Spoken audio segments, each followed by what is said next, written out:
14वीं सदी की शुरुआत में दिल्ली का सुल्तान अलाउद्दीन खिलजी मेवाड़ के शक्तिशाली चित्तौड़गढ़ किले और उसकी रानी रानी पद्मिनी की प्रसिद्धि के बारे में सुनता है।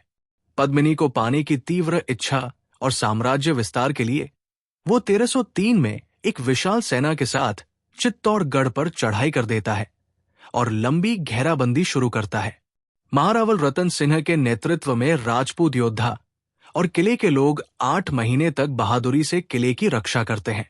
जब सीधी लड़ाई से किला नहीं टूटता तो अलाउद्दीन एक धोखे का जाल बिछाता है। वह राणा रतन सिंह को झूठा संधि प्रस्ताव भेजता है जिसमें शांति वार्ता के लिए उनसे मिलने का न्योता देता है।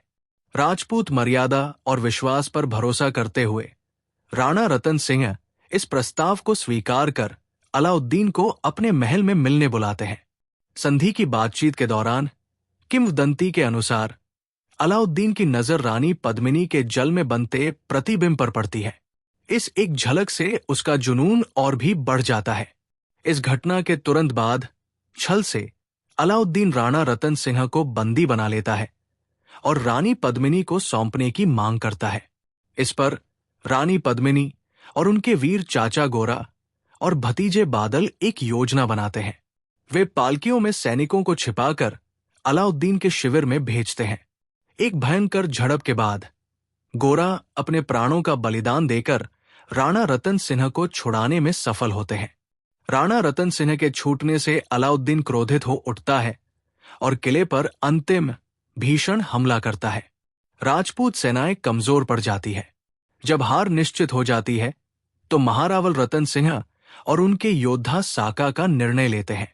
पुरुषों के अंतिम युद्ध के लिए निकलने से पहले रानी पद्मिनी के नेतृत्व में हजारों राजपूत महिलाएं अपने सम्मान की रक्षा के लिए किले के भीतर एक विशाल चिता में कूदकर सामूहिक जौहर करती है।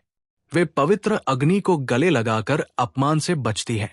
जौहर पूरा होने के बाद केसरिया वस्त्र पहने राजपूत योद्धा किले के द्वार खोलकर अलाउद्दीन की सेना पर अंतिम प्रहार करते हैं और अंतिम सांस तक लड़ते हुए वीरगति को प्राप्त होते हैं।